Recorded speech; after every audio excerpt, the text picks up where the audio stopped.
Your wedding is in a week, your wedding is in 2 weeks, your wedding is in a couple of days. You've gotten carried away with planning, caterer, vendors, decorator, and all have you. But you have not taken out time to prepare for the most important event of the day, which is consummating your marriage. Like I tell my couples, the Bible says two shall become one. Two don't become one by diamond ring. Two don't become one flesh by laying of hands.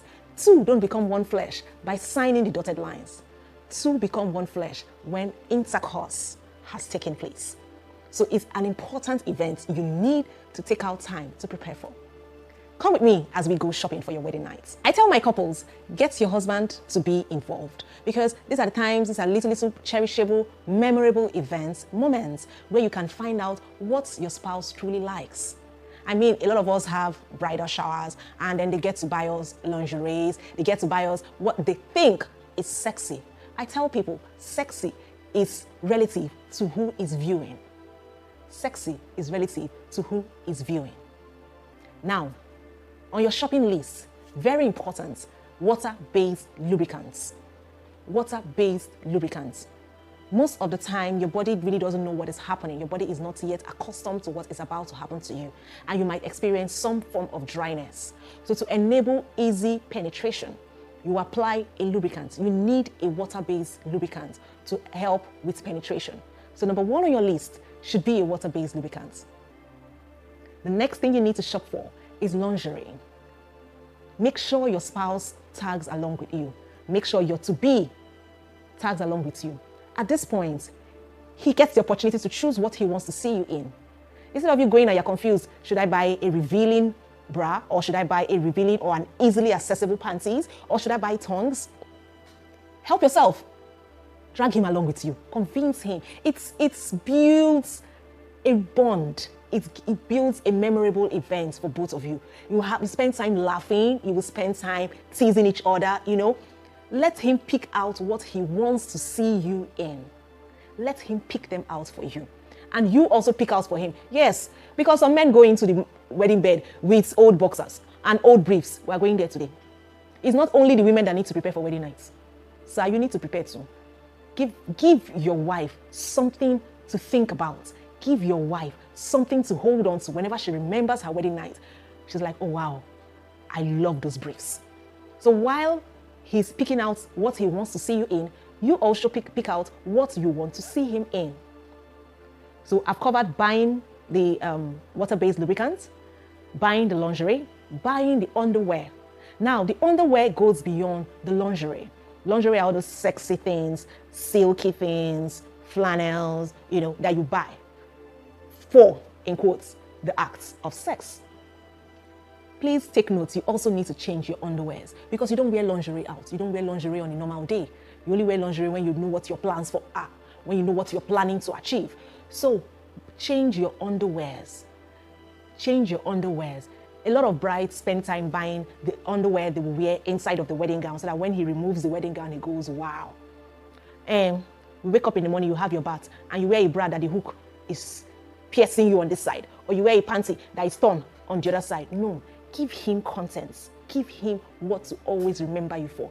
Change your underwears. My mom will say, old things are passed away. Don't go into marriage with single underwears. Buy new underwears. It has a way of exciting your spouse, and it has a way of making you feel good with yourself. Fragrances are known to set the mood, set the tone, set the atmosphere for what is going to happen. They are beautiful, sensual fragrances. So now you see why I said you should take your spouse along, your to-be along with you. So when you get there, he or she can tell you, I don't like the way this smells. Oh, I love this. Oh, this is really good. You know, you are not going through the stress of thinking and imagining what your spouse would like. Your spouse is there with you. Let him or her pick exactly what he or she wants to perceive. Get good fragrances. They are the ones that are not, you don't need to rob a bank. There are some that actually, I would use the word cheap and cheerful. Expensive doesn't necessarily say beautiful. Expensive doesn't necessarily say it's good, but as your purse can carry, get really nice fragrances. You might want to get mood lights. You might want to get mood lights to set the mood. Another thing you need to do is to create your playlist. Now, I have a couple that said whenever her husband wants to go to bed, he plays a certain pastor's message. And no matter how honey and turned on she is, she can't imagine having sex with her husband with the pastor preaching in the background. So if you are that kind of person, create your playlist. What do you want to hear? What are the things that sets the atmosphere right for you? What are these things that helps you get sexual and feel yourself? Create a playlist. Play the music. Let the atmosphere be set for what is about to go on. For this point, I'm sure you're going to send me some money. You're going to thank me for this point. Buy ice cream. You might be wondering, ice cream again? What are we using ice cream to do? Get yourself a bowl of creamy ice cream. You want to know what you do with the ice cream? You are going to, so I'm talking now to the SARS and the husbands, to be husband right here. You would spend time taking the ice cream off her body. When you are done, make sure to send a message to Wholesome Sexuality and tell me, it did something, because it sure will do something for you. So that's an extra tip. Get yourself a bowl of ice cream. It works wonders. I hope this was very informative for you. Oh no, I'm not hoping. I know you had fun watching this video. You had some wow moments watching this video. Don't be naughty. Don't be selfish. Share, like, comment. Let's know what you want clarity on.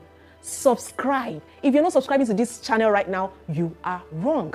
I've been talking to my spouse. She's not listening to me. He's not listening to me. He's not doing what I want. She's not doing what I want. Are you communicating effectively?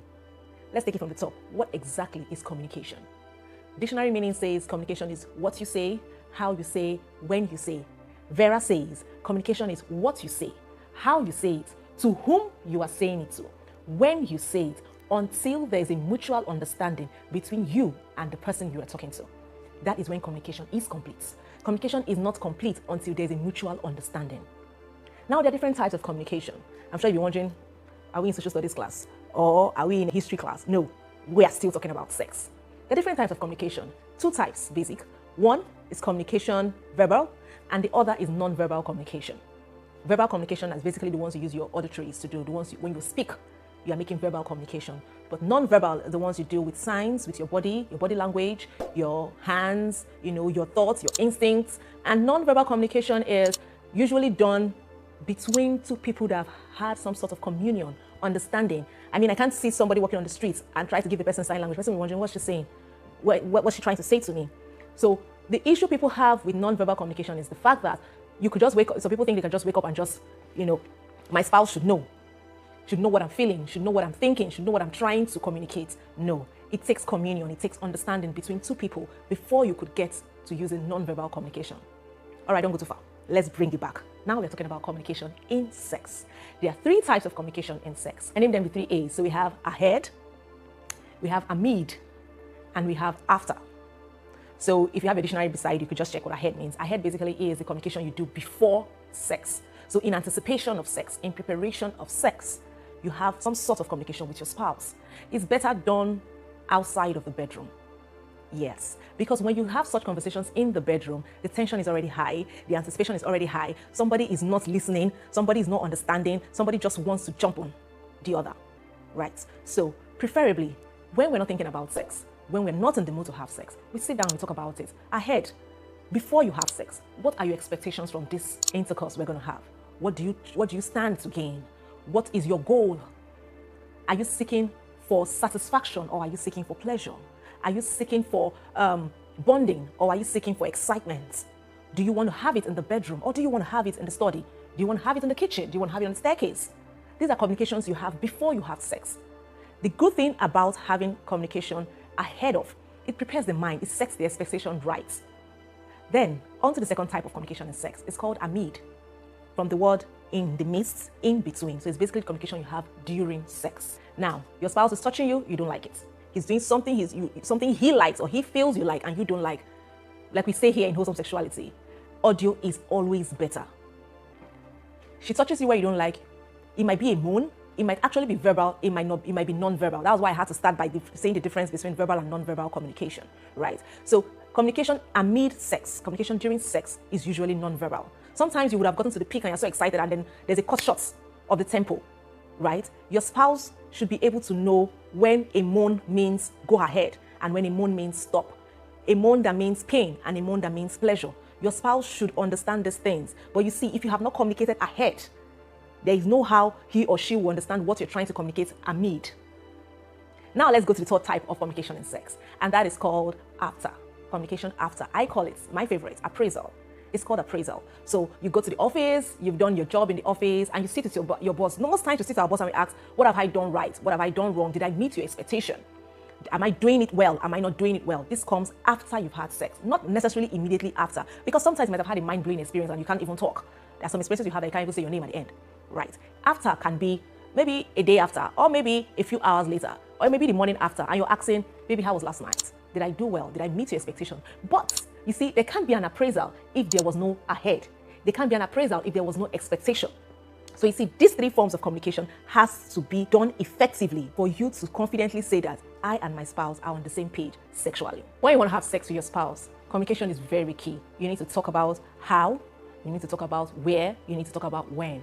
I'm not ruling out the area of spontaneity, but like we all know, life happens. It's not all the time that you just, see your spouse somewhere and then you're just triggered to have sex. But when you want to have effective sex, or will I say sensual sex, or really you want to make love to your spouse, you will need to plan these things. You will need to communicate it. I mean, you told your spouse that, okay, this is what I like, this is what I expect from you when we have sex, right? You've told your spouse this, and your spouse has told you, okay, I want this, I like this. You guys sit down, you negotiate, and know how you want to go about having sex. Yes, it's not really mechanical, but sometimes we need to make these things work for our marriage to be sweeter. So when you've communicated effectively your expectation from your sexual experience, when you are now having sex, you are no longer surprised. The surprise factor doesn't come in. You're not shocked about what you see because your spouse is aiming to meet up with the expectation you have given each other. Then appraisal. You come back and you say, oh babes, that thing you did was fantastic. You really blew my mind. There cannot be mind-blowing if there was no expectation of how the mind would be blown. I will say that again. There cannot be mind-blowing if there was no set-out expectation of how the mind is going to be blown, because you wouldn't even know what happened, right? So communicate before sex, communicate during sex, communicate after sex, and send me a DM and tell me what exactly you experienced. Thank you for joining us today. It's been a wonderful time talking to you and bringing to your screen wholesome sex. Till I come your way again, I remain Vera Chikezie Oke. Foreplay. Should we engage in foreplay? How does foreplay affect our sexual experience? And basically the whole works about foreplay as it affects our sexual lives. So we'll take from top. What exactly is foreplay? Foreplay is every activity. Well, dictionary says every sexual activity you engage in, right, before sex, like the word for, before sex, right? But you see, some of the activities are not sexual, right? And they should not always lead to sex. So we'll deal with it as we go on, but let me just start with foreplay is every sexual activity you engage in before sex. It's also known as intercourse. Basically, every non-penetrative sexual activity you have, right? So I can be interchanging it. I could call it foreplay, I could call it intercourse, depending on how the spirit leads. All right, so there are two different types of foreplay. One is called the physical foreplay and the mental foreplay. And somebody wondering how, we'll get there. Now, physical foreplay, as the name intends, is physical activities, the kissing, the touching, the cuddling, the smooshing, the oral sex, the caressing, the fondling, right? All these are physical foreplay. You see, all these things now, once you or your spouse starts doing any of this, it just starts telling your body that, we want to have sex, right? But you see, there is another type of foreplay that is called the mental foreplay. What's mental foreplay? Mental basically has to do with the mind. And like we've established here, if you can't conceive it in your mind, you can carry it out to your body. Now, mental foreplay are the things, the mind games you play. The mind games you play prior to sex. The mind games you play that engages your spouse or that tells your spouse that we're going to have sex. Might be today, might be tomorrow, might be in 3 days' time, but we are definitely going to have sex. That's basically what mental foreplay is. So I'll give you examples of mental foreplay. Talk less, listen more. Guys, listen. Listen to your spouse. Listen to your spouse. most of the gist she's giving you, she's not asking you to contribute. She just wants you to be a soundboard where she just talks and you listen, and your reaction might be, really? Yeah, oh wow, oh that's really good. That's all she wants at that time. She's not asking you for the solution to the problem. She's not asking you to solve it. Trust me, she has figured it out, but she just wants to hear herself talk. Listen to her. Another kind of mental foreplay is credit alert, just for being. Not because she's your wife, not because she's the mother of your children, not because she has to pay school fees, not because she wants to go somewhere, just because. Those kind of alerts, they call it money queen. You know, when there's malaria, they give you chloroquine. Yeah. Some women are clapping now, some women are excited, and some men are grumbling. Don't grumble, sir. We're just telling you, these are the kind of things that turn us on. These are the kind of things that bring out the sexy in us, right? Send her money just because she is her. Just because she is she. If there's any word like that, send her money. Let her just receive a lot. Just because your money is sweeter to spend. Because some people now will come with the defense that, oh, my wife is a top manager, something. My wife even earns more than me, blah, blah, blah, blah, blah. Yes. Do you realize that such people are used to people demanding from them than people actually giving to them? So when you give to such a woman, you are scoring points in her emotional tank. So credit alert just because she is she. Then be present. Be present emotionally. Be present psychologically. Be present physically. Be present financially. She doesn't have to think. She doesn't have to think. Because, see, the woman's brain is fragmented. And she has a lot of things in different compartments of her brain, right? The more you do 1, 2, 3 things for her, you reduce the amount of things she has to think about and increases the amount of time she has to think about you. Because now you have taken away a lot of things from her table and kept yourself on her table, if you know what I mean. So be available for her emotionally. When she just wants to cry. Sometimes we don't, see, the hormones in these women in our body is they're working against us, amen? The hormones in our body. So sometimes, not for anything, the woman will just be crying. That's not the time for you to start shouting, you are supposed to be a woman. Hey baby, what's up? How can I be of help to you? Sometimes don't even say anything. She just needs a hug. She just needs to be cuddled. Not every cuddle should lead to removing pants. I will break that table. Not every cuddle should lead to sex. Not every cuddle should lead to penetrative sex. Sometimes she just wants to feel her man around her. She just wants to feel her man holding her. All these things I'm talking to you about, they're all mental. They're all mental. I just hear a man saying now, well, I know too much like this. It's not too much. It's not a big deal. If you love her, you will do these things for her. With her, not just for her. With her. So I would like to give a differential explanation here, or a differential summary here. You can see that when I was talking about the physical aspect, the kissing, the touching, the smooshing, the holding, does it sound like what a woman would do? No. No. As our genders are different, so are our sexual needs different, and so do we respond differently to sex, right? So men would prefer the physical foreplay, while women prefer mental foreplay. Having said that, I have not said that there are no women that want physical, no. But I'll give you a tip here. If you do the mental part well, it will translate to physical, which you as the man likes, right? And then will end up in having blissful sexcapade. One question that keeps coming up is this. So because we had foreplay now means we must have sex? No, we had foreplay doesn't necessarily mean we must have sex. So every foreplay should not lead to sex.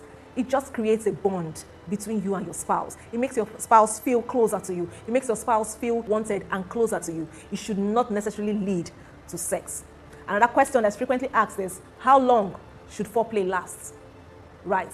Typical foreplay should last as long as your spouse desires it. Guys, don't be too quick to jump into penetration. I remember I have mentioned here some time ago that, some women might never have an orgasm via penetrative sex. Intercourse can lead to orgasms. Statistics show that more women have orgasms via intercourse. So while you are complaining that your wife is not having an orgasm, you've done hours, you have done this, you're not having an orgasm, while you're busy complaining, how long have you spent doing foreplay? There's no record time, but it takes patience and love to actually engage in sufficient foreplay for your spouse to actually be in need and want for penetration. So I'll give you one quick tip. Foreplay increases the excitement and need and want for sex, but it doesn't necessarily have to lead to sex. See you in the next video.